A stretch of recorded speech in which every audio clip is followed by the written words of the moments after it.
আজকে আমরা নবম শ্রেণীর প্রান্তিক প্রকাশনীর ডক্টর রবীন্দ্রনাথ পাত্র ও কৌশিক কোলের লেখা প্রাক মাধ্যমিক ভৌতবিজ্ঞান ও পরিবেশ ভাবনা এই বইটার চ্যাপ্টার 5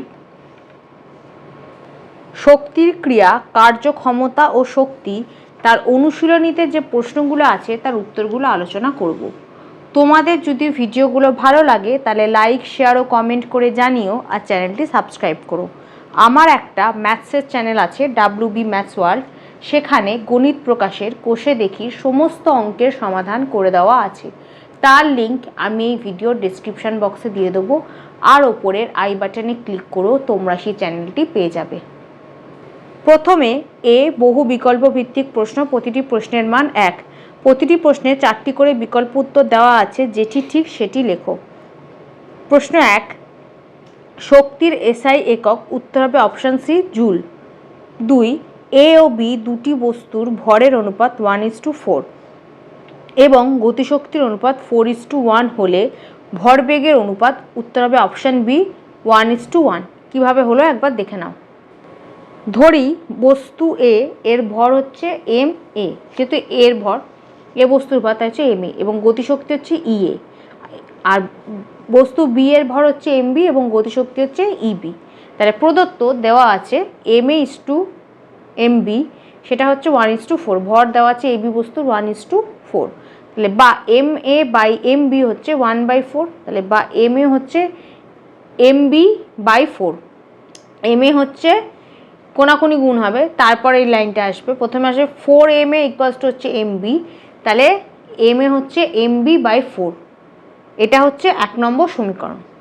তারপরে দুটো বস্তুর গতিশক্তি দেওয়া আছে, তার 4:1, তাহলে হবে ea/eb হচ্ছে 4:1, বা ea/eb হচ্ছে 4/1, তারপর কোনাকুনি গুণ হলে হবে ea = 4eb, কোনাকুনি গুণ হলে তারপর হবে, তাহলে ea = 4eb, যেটা বললাম। এটা হচ্ছে 2 নম্বর সমীকরণ। তারপর আমরা জানি ভরবেগ p = √2mek। অতএব a এর ভরবেগ যেটা হচ্ছে pa, যেহেতু a বস্তুর ভরবেগ তার মানে pa হচ্ছে √2ma × ea। এখানে m এর জায়গায় আমরা ধরেছি ma, সেই জন্য এটা ma, এটা হচ্ছে ভর, আর কে হচ্ছে এখানে গতিশক্তি, যেটা আমরা এ বস্তু ধরেছি আমরা ea, তার জন্য ea। তাহলে বা pa তাহলে কত হবে 2 × ma, আমরা 1 নম্বর সমীকরণে পেয়েছি mb/4, ইন্টু ea আমরা সেটা 2 নম্বর সমীকরণে পেয়েছি 4eb। লিখে দিয়েছি, দেখো 1 ও 2 থেকে পাই। তারপর কাটাকুটি করে আমাদের উত্তর আসছে pa = √2mb/eb। এটা আমাদের উত্তর হলো। এবার বি এর ভরবেগটা বের করব। তাহলে আবার বি এর ভরবেগ সেটা হচ্ছে pb হচ্ছে √2mb/eb, যেহেতু বি এর ভর, এটা ভর, এটা হচ্ছে গতিশক্তি। অতএব pa/pb = তাহলে কত হবে, pa বের করলাম আমরা, এটা √2mb/eb, তাহলে দেখলাম √2mb/eb, আর pbও বের করেছি বাই pb হচ্ছে √2mb/eb। তাহলে কেটে গেল, দুটোই একই, তাহলে কেটে গিয়ে আমাদের উত্তর হলো 1। তাহলে উত্তর হচ্ছে অপশান বি। তাহলে 1/1, তার মানে 1:1, তাহলে উত্তর হচ্ছে অপশান বি। প্রশ্ন 3, বলের বিরুদ্ধে কার্য সম্পাদিত হলে বল ও সরণের অভিমুখের মধ্যবর্তী কোণ হয়, উত্তর হবে অপশান এ, 180 ডিগ্রি। প্রশ্ন 4, 6 কেজি ভরের একটি বস্তুর গতিশক্তি 75 জুল হলে বস্তুর বেগ, এর উত্তর হবে অপশান এ, 5 মিটার/সেকেন্ড। সমাধানটা একবার দেখো। ভর m দেওয়া আছে 6 কেজি, আর গতিশক্তি কে সেটা আমাদের দেওয়া আছে 75 জুল। তাহলে ধরি বেগ হচ্ছে v মিটার/সেকেন্ড, তাহলে অতএব কে = ½ mv², এটা জানি আমরা সূত্র। তাহলে বা এর জায়গা দেওয়া আছে 75, তাহলে 75 = ½ × m দেওয়া আছে 6, তাহলে 6 × v², যেহেতু v এর মান জানি না তাহলে v²। তাহলে এবার কাটাকুটি, এখানে 6কে 2 দিয়ে কাটলাম 3, তাহলে বা 75 = এটা কত হলো 3v²। তাহলে বা v² = 75/3, তাহলে v² = 75/3, 75কে 3 দিয়ে কাটলে হচ্ছে 25, তাহলে বা v = √25, তার মানে রুটের বাইরে আসবে 5, তাহলে বা v = 5, তাহলে 5 মিটার/সেকেন্ড। উত্তর হচ্ছে অপশান এ। প্রশ্ন 5, আকাশে উড়ন্ত এরোপ্লেন, উত্তর হবে অপশন ডি স্থিতিশক্তি ও গতিশক্তি দুই থাকে। তারপর বি, অতি সংক্ষিপ্ত উত্তরভিত্তিক প্রশ্ন, প্রতিটি প্রশ্নের মান 1। একটি শব্দ বা একটি বাক্যে উত্তর দাও। প্রশ্ন 1 জুল কার্য কাকে বলে? 134 নম্বর পাতায় এখান থেকে এতটা। প্রশ্ন 2, শক্তি কাকে বলে? 137 নম্বর পাতায় এখান থেকে এতটা। প্রশ্ন 3, কার্যের সিজিএস ও এসআই এককের মধ্যে সম্পর্কটি লেখো। সেটা হবে 1 জুল ইকুয়ালস টু 10⁷ আর্গ। প্রশ্ন 4, বাঁধের জলে কি শক্তি সঞ্চিত থাকে? উত্তর হবে স্থিতিশক্তি। প্রশ্ন 5, স্থিতিশক্তি এবং গতিশক্তি এদের মধ্যে কোনটি ঋণাত্মক হওয়া সম্ভব? উত্তর হবে স্থিতিশক্তি। প্রশ্ন 6, কার্য কী ধরনের রাশি? উত্তর হবে স্কেলার রাশি। প্রশ্ন 7, দড়ি টানাটানি খেলায় উভয় পক্ষের টানে দড়িটি স্থির আছে, এক্ষেত্রে কোন দল কার্য করছে? উত্তর হবে কোনো দল কার্য করছে না, মানে কোনো দলই কার্য করছে না। প্রশ্ন 8, একটি কার্যহীন বলের উদাহরণ দাও। 136 নম্বর পাতায় এই 2 নম্বর পয়েন্টটা লিখবে, এখান থেকে এতটা। তারপর 9, বাম স্তম্ভের সঙ্গে ডান স্তম্ভের সামঞ্জস্য বিধান করো। প্রথমে 1, কার্য করার সামর্থ্য, এটা হবে বি শক্তি। 2, প্রযুক্ত বল দ্বারা কার্য, এটা হবে অপশন সি ধনাত্মক কার্য। প্রশ্ন 3, প্রযুক্ত বলের বিরুদ্ধে কার্য, এটা হবে অপশন এ ক্ষমতা। এটা হবে অপশন ডি, যেটা পরের পাতায় আছে দেখো, এটা হবে অপশন ডি ঋণাত্মক কার্য। 4, বল ইন্টু বেগ, এটা হবে অপশন এ ক্ষমতা। প্রথমেরটা হবে অপশন বি, দ্বিতীয়টা হবে অপশন সি, তৃতীয়টা হবে অপশন ডি, চতুর্থটা হবে অপশন এ।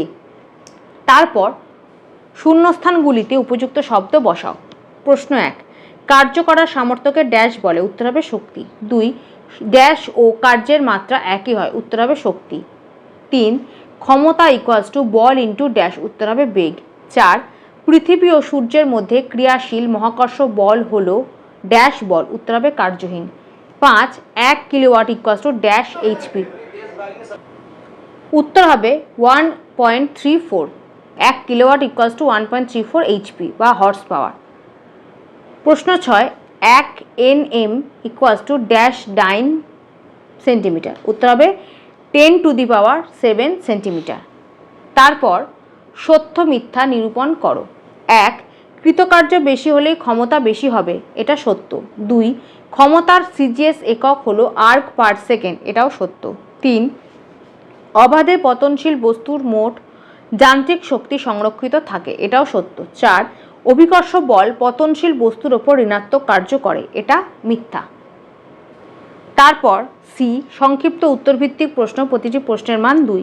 নিচের প্রশ্নগুলি 2-3টি বাক্যে উত্তর দাও। প্রশ্ন 1, কার্যের সংজ্ঞা লেখো। 134 নম্বর পাতায়। আর এর এসআই একক কি? কার্যের এসআই একক হচ্ছে জুল, আর সংজ্ঞাটা পেয়ে যাবে 134 নম্বর পাতায়। এই যে কার্যের সংজ্ঞা, এখান থেকে এতটা। প্রশ্ন 2, এম ভরের একটি বস্তু স্থিরাবস্থা থেকে সমত্বরণে চলছে, টি সময় পরে তার বেগ হলো ভি, টি সময় বস্তু দ্বারা কৃতকার্যের পরিমাণ কত? বস্তুটির ভর এম, ত্বরণ দেওয়া আছে এ, আর সময় হচ্ছে টি। প্রাথমিক বেগ যে ইউ ইকুয়ালস টু 0 হবে, যেহেতু স্থিরাবস্থা ছিল। অন্তিম বেগ ভি, আর প্রযুক্ত বল হচ্ছে এফ। অতএব টি সময় পর অতিক্রান্ত দূরত্ব এস হলে, অতিক্রান্ত দূরত্বকে আমরা এস ধরছি, এস হলে তাহলে V square equals to U square plus 2as, বা 2as equals to V square minus U square, বা এস ইকুয়ালস টু তাহলে ভি স্কোয়ার মাইনাস 0, যেহেতু ইউ হচ্ছে 0, বাই 2a, তাই ইউ এর মানটা বসিয়েছি 0, তাহলে V square minus 0 by 2a, তাহলে ওপরে তাহলে উত্তর কী হবে? V square by 2a। তাহলে এস ইকুয়ালস টু আমাদের কত বেরোলো? V square by 2a। এটা হচ্ছে 1 নম্বর সমীকরণ। অতএব প্রযুক্ত বল F equals to M A আমরা জানি, প্রযুক্ত এটা সূত্র ফর্মুলা আমরা জানি, বল ও গতি চ্যাপ্টারে আমরা পড়েছি। তাহলে এফ ইকুয়ালস টু হচ্ছে এম এ, এটা হচ্ছে 2 নম্বর সমীকরণ। এবং কৃতকার্য W equals to f s, এটা এই ফর্মুলাটা আমরা এই চ্যাপ্টারে পেয়ে যাচ্ছি। কৃতকার্য ডাব্লু ইকুয়ালস টু হচ্ছে এফ ইন্টু এস, এফ মানে হচ্ছে বল, এস হচ্ছে সরণ, যেটা আমরা বা অতিক্রান্ত দূরত্ব, যেটা আমরা দুটোই বের করেছি, দুটোর মানই আমরা 1 নম্বর আর 2 নম্বর সমীকরণে পেয়ে গেছি। তাহলে বা W equals to F, F এর মানটা আমরা 2 নম্বর সমীকরণে পেয়েছি, তাহলে সেটা বসাবো এম ইন্টু এ ইন্টু এস, এস এর মানটা আমরা 1 নম্বর সমীকরণে পেয়েছি ভি স্কোয়ার বাই 2a, 1 ও 2 থেকে পাই। তাহলে এ কেটে গেল, তাহলে বা ডাব্লু ইকুয়ালস টু, তাহলে এটা কত থাকছে হাফ এম ভি স্কোয়ার, নিচে 2 আছে তার মানে উপরে 1, তাহলে হাফ এম ভি স্কোয়ার। অতএব কৃতকার্য হলো বস্তুর গতিশক্তির বৃদ্ধি, এটাই হবে অ্যান্সার। প্রশ্ন 3, বস্তুর গতিশক্তি কি ঋণাত্মক হতে পারে, ব্যাখ্যা করো। 139 নম্বর পাতায় এই প্রশ্ন উত্তরটা লিখবে এখান থেকে এতটা, অতএব কথাটা লিখবে না, বস্তুর গতিশক্তি থেকে শুরু করবে, বস্তুর গতিশক্তি থেকে এত অবধি। প্রশ্ন 4, কার্যহীন বল বলতে কি বোঝো, উদাহরণ দাও। 135 নম্বর পাতায় কার্যহীন বল বলতে কি বোঝো, তার উত্তর হবে এখান থেকে এতটা, আর উদাহরণ দাও, নিচেই দেখো উদাহরণ দেওয়া আছে, 1 নম্বর উদাহরণটা দেবে এখান থেকে এতটা। প্রশ্ন 5, স্থিতিস্থাপক স্থিতিশক্তির সংজ্ঞা লেখো, একটি উদাহরণ দাও। 138 নম্বর পাতায় একদম শেষে পাবো স্থিতিস্থাপক স্থিতিশক্তির সংজ্ঞা এখান থেকে এতটা, আর উদাহরণটা পেয়ে যাব 139 নম্বর পাতায়, 1 নম্বর উদাহরণটাই লিখে দিও এখান থেকে এতটা, এত অবধি। প্রশ্ন 6, কোনো বস্তুর ভর এম, ভরবেগ পি এবং গতিশক্তি ইকে হলে প্রমাণ করো যে পি ইকুয়ালস টু √2mE_k। 139 নম্বর পাতায় একদম শেষের দিকে পাবে এখান থেকে এতটা। প্রশ্ন 7, কোনো বস্তুর শক্তি ছাড়া ভরবেগ এবং ভরবেগ ছাড়া শক্তি থাকতে পারে কি? উত্তর, আমরা জানি শুধুমাত্র চলমান বস্তুতেই ভরবেগ থাকে, কারণ ভরবেগ p equals to m into V, যেখানে m হচ্ছে বস্তুর ভর এবং v হচ্ছে বস্তুর বেগ। যেহেতু চলমান বস্তুতে গতিশক্তি থাকবেই, তাই শক্তি ছাড়া ভরবেগ অসম্ভব। অন্যদিকে কোনো বস্তুর বেগ না থাকলে ভরবেগও থাকবে না, কিন্তু স্থিতিশক্তি থাকতে পারে, তাই এখানে ভরবেগ শূন্য হলেও শক্তি থাকতে পারে। তারপর গাণিতিক প্রশ্ন, প্রতিটি প্রশ্নের মান 2 অথবা 3, নিচের প্রশ্নগুলির উত্তর দাও। প্রশ্ন 1, একটি ইঞ্জিন 200 কেজি ভরের একটি বস্তুকে 5 সেকেন্ডে 100 মিটার উচ্চতায় তোলে। 1, বস্তুটির স্থিতিশক্তি কত হয়? 2, ইঞ্জিনটির ক্ষমতা কত? এখানে ভর এম বলে দেওয়া আছে 200 কেজি, সময় টি 5 সেকেন্ড, জি আমরা জানি অভিকর্ষজ ত্বরণ 9.8 মিটার পার সেকেন্ড স্কোয়ার, উচ্চতা এইচ দেওয়া আছে 100 মিটার। এবার 1 নম্বর চেয়েছে স্থিতিশক্তি, যেটা হচ্ছে ইপি, ইপি ইকুয়ালস হচ্ছে M G H equals to, তাহলে এম এর মান, এম ভর আমরা জানি 200, তাহলে 200 ইন্টু জি 9.8 অভিকর্ষজ ত্বরণ ইন্টু এইচ হচ্ছে 100, তাহলে 200 ইন্টু 9.8 ইন্টু 100, তাহলে এই তিনটে গুণ করলে আমাদের উত্তর আসবে 1,96,000 জুল, এটাই হবে অ্যান্সার। তাহলে প্রথম প্রশ্নের উত্তর হবে 1,96,000 জুল। তারপর দ্বিতীয়তে চেয়েছে আমাদের ক্ষমতা, ক্ষমতা পি ইকুয়ালস টু আমরা জানি কার্য বাই সময়, তাহলে কার্য হচ্ছে mgh, মানে স্থিতিশক্তিটাই হচ্ছে এখানে কার্য, তাহলে mgh বাই সময় টি ইকুয়ালস টু mgh জানি m হচ্ছে 200 ইন্টু জি হচ্ছে 9.8 ইন্টু এইচ হচ্ছে 100 ভাগ টি হচ্ছে 5, 100কে 5 দিয়ে কাটলে আমাদের হবে 20। এবার 200 ইন্টু 9.8 ইন্টু 20 গুণ করলে আমাদের উত্তর আসবে 39,200 ওয়াট, তাহলে পি ক্ষমতা আমাদের উত্তর হবে 39,200 ওয়াট, এটাই হবে অ্যান্সার। প্রশ্ন 2, ভূপৃষ্ঠ থেকে 100 মিটার উঁচুতে অবস্থিত একটি বস্তুর স্থিতিশক্তি 60 জুল, বস্তুটি বাধাহীনভাবে পড়তে থাকলে 20 মিটার পড়ার পর তার স্থিতিশক্তি এবং গতিশক্তি কত হবে? তার স্থিতিশক্তি ইপি হচ্ছে 60 জুল, জি অভিকর্ষ ত্বরণ আমরা জানি 9.8 মিটার পার সেকেন্ড স্কোয়ার, উচ্চতা এইচ দেওয়া আছে 100 মিটার, আমরা জানি ইপি ইকুয়ালস টু 60, যেটা ইকুয়ালস টু হচ্ছে M into G into H, মানে EP equals to M into G into H. এখানে ইপি দেওয়া আছে 60, তাহলে ইপি ইকুয়ালস 60 ইকুয়ালস টু হচ্ছে এম জি এইচ। এখানে এম হচ্ছে ভর বলে লিখে দিয়েছি, বা 60 ইকুয়ালস টু এম এর মান জানি না, তাহলে এম ইন্টু জি এর মান জানি 9.8 ইন্টু এইচ হচ্ছে 100, সেটাও লিখে দিলাম 100। এবার এম এর মানটা এখান থেকে বের করবো, তাহলে বা এম ইকুয়ালস টু 60, ওপরে হবে 60, নিচে হবে 9.8 ইন্টু 100। এখান থেকে আমরা পাবো 0.061 কেজি, 0.061 কেজি। এবার কেজিটাকে গ্রামে নিয়ে যাব, তাহলে হবে 61 গ্রাম। এবার বস্তুটি 200 মিটার পড়ার পর ভূপৃষ্ঠ থেকে তার উচ্চতা হবে 200 না, বস্তুটি 20 মিটার পড়ার পর, তাহলে বস্তুটি 20 মিটার পড়ার পর ভূপৃষ্ঠ থেকে তার উচ্চতা হবে, তাহলে টোটাল উচ্চতা ছিল 100, তাহলে অলরেডি 20 মিটার পড়ে গেছে, তাহলে সেটা বাদ দিতে হবে, তাহলে 100 মাইনাস 20 মিটার, তাহলে হচ্ছে গিয়ে 80 মিটার। এই সময় তার বেগ হবে ভি মিটার পার সেকেন্ড, এটা আমরা ধরলাম যে এই সময় তার বেগ হচ্ছে ভি মিটার পার সেকেন্ড। বা অতএব V square equals to U square plus 2s, এটা হচ্ছে ফর্মুলা, বা V square equals to U square plus 2, এখানে এটা হবে অভিকর্ষ ত্বরণ যেটা হচ্ছে জি, তাই এই জন্য লিখলাম জি ইন্টু এইচ, আর ইউ হচ্ছে প্রাথমিক বেগ 0, তাহলে ইউ হচ্ছে 0, বা V square equals to U হচ্ছে 0, তাহলে 0 প্লাস 2 ইন্টু জি হচ্ছে 9.8 ইন্টু এইচ হচ্ছে 20। এই যেহেতু 20 মিটার পড়ার সময় আমরা বেগ বের করছি, তার জন্য এইচ হবে তখন 20, 100 কিন্তু হবে না, হবে 20, তাহলে বা ভি স্কোয়ার ইকুয়ালস টু হচ্ছে 392। এই তিনটে গুণ করলে আমরা উত্তর হবে 392। অতএব 20 মিটার পড়ার পর বস্তুটির গতিশক্তি হবে E K equals to half m v square equals to half into M এর মান আমরা আগেই বের করেছি 0. যেটা কিলোগ্রামে বের করেছি সেটা লিখছি 0.061 ইন্টু ভি স্কোয়ার আমরা বের করলাম 392, তাহলে এই যে লিখে দিলাম, যেহেতু ভি স্কোয়ার ইকুয়ালস টু 392, তাহলে ভি স্কোয়ারটা ডাইরেক্টলি লিখে দিলাম, মানে 392 স্কোয়ার কিন্তু আমরা লিখবো না, কারণ এখানে আমরা ভি স্কোয়ারই বের করেছি। যদি ভি এর মানটা বের করতাম তাহলে এখানে তার স্কোয়ার করতাম, যেহেতু আমি ভি স্কোয়ারের মানই বের করেছি তাই জন্য ভি স্কোয়ারের জায়গায় লিখলাম 392, বা ইকে ইকুয়ালস টু, তাহলে এবার এই তিনটে গুণ করলে 392কে প্রথমে 2 দিয়ে কাটবে, তারপর যেটা বেরোবে তার সাথে 0.061 গুণ করলে আমাদের উত্তর হবে 11.956 জুল, 11.956 জুল। এটা হচ্ছে একটা অ্যান্সার। আরেকটা অ্যান্সার হবে, এবং 20 মিটার পড়ার পর বস্তুটির স্থিতিশক্তি হবে, এটা গতিশক্তি বের করলাম, এবার স্থিতিশক্তি হবে EP equals to M into G into H, তাহলে ইকুয়ালস টু এম হচ্ছে প্রথমে বের করলাম 0.061 ইন্টু জি হচ্ছে 9.8 ইন্টু 20 মিটার যেহেতু পড়ে গেছে, তাহলে বাকিটার কত আছে 80, যেটা আমরা বের করেছি, তাহলে ইন্টু 80, তাহলে সেটা এই তিনটে গুণ করলে আমাদের উত্তর হবে 47.824, 47.824 জুল। এটা হচ্ছে দ্বিতীয় প্রশ্নের উত্তর।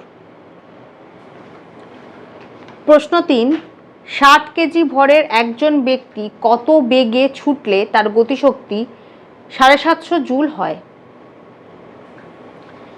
এখানে ভর এম ইকুয়ালস হচ্ছে 60 কেজি, গতিশক্তি ইকে হচ্ছে 750 জুল, বেগ ভি আমাদের বের করতে হবে। তাহলে আমরা জানি E K equals to half m v square, এখানে ভি এর মানটা আমাদের বের করতে হবে, ইকুয়ালস টু ইকে এর মান দেওয়া আছে 750 লিখে দিলাম, equals to half into M এর মান দেওয়া আছে 60 ইন্টু ভি স্কোয়ার, বা ভি স্কোয়ার ইকুয়ালস টু তাহলে কত হবে 750 ইন্টু 2 ভাগ হবে 360, ভাগ হবে 60, 750 ইন্টু 2 ভাগ হবে 60, তারপর কাটাকুটি করে আমাদের উত্তর আসবে 25।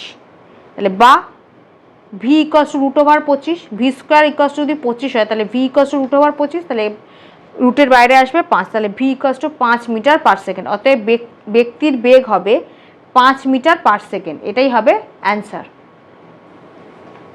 প্রশ্ন 4, 10 মিটার উচ্চতায় অবস্থিত 2 কেজি ভরের একটি বস্তুতে স্থিতিশক্তির পরিমাণ কত? এখানে ভর এম দেওয়া আছে 2 কেজি, উচ্চতা এইচ দেওয়া আছে 10 মিটার, জি অভিকর্ষ ত্বরণ আমরা জানি 9.8 মিটার পার সেকেন্ড স্কোয়ার। অতএব স্থিতিশক্তির ফর্মুলা হচ্ছে M into G into H equals to M হচ্ছে 2 ইন্টু জি হচ্ছে 9.8 ইন্টু এইচ হচ্ছে 10, এই তিনটে গুণ করলে আমাদের উত্তর আসবে 196 জুল। তাহলে উত্তর হবে অতএব বস্তুটিতে স্থিতিশক্তি হলো 196 জুল, এটাই হবে অ্যান্সার।